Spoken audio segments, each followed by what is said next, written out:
you deal with the decisions that you make to build your business, to do what it is you're passionate about professionally outside the home, and with where you're not always there as much as some other mums?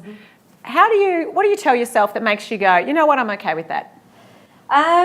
If you'd have asked me this question 3 years ago, I would have absolutely come back to you and said, oh my God, I feel guilty about this, that and the other.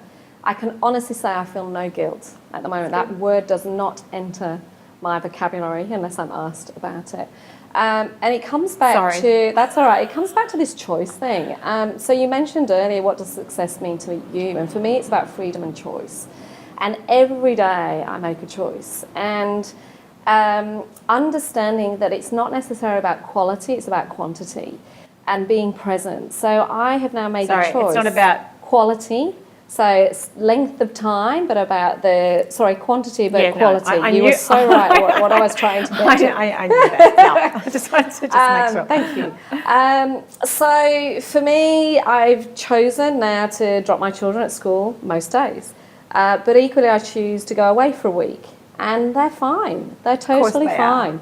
And it's, again, about you just coming to terms with it and realising that if you're making the choice to go away for 3 days and write a book, or to go away and do business for a week, or to go on a retreat for 3 days, then actually it makes you a better person, which fundamentally makes you a better mum. Absolutely. And my children are so aware of it.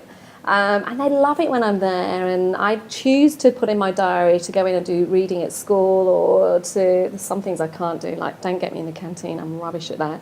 But equally I talk to them about what I'm not so good at, and we're just a team. And thankfully I've got a husband that's incredibly supportive, but we have a brilliant bunch of people around us that help. But for me, it's just, if I don't follow this passion that I have to create what I'm doing, then I am not going to be the mother that I want to be, which is one that can teach, to educate, to guide, to inspire her children. And they're totally cool at the moment. They're brilliant. You know, my son got up in school the other day and talked about women's rights and Malala and how diversity is important, and that's because we have those conversations at home. And your kids are so much better off. You know, they often say, our kids don't always listen to what we say, but they always watch what we do. And I think ultimately when you role model, you know, being true to yourself and your own calling and what you're passionate about, there's no greater gift we can give our kids. And don't get me wrong, I do have for me, the thing I need is to spend time with my kids. That feeds my soul. That's what keeps me going. So when I have those days where I've had weeks of working, like the last 3 weeks of putting the finishing touches to the book, I have chosen to take each of them independently out of school for a full day, and we have a day hanging out together. Lovely. And that's the bit that feeds my soul. That's the bit that they remember. But it comes back to choice.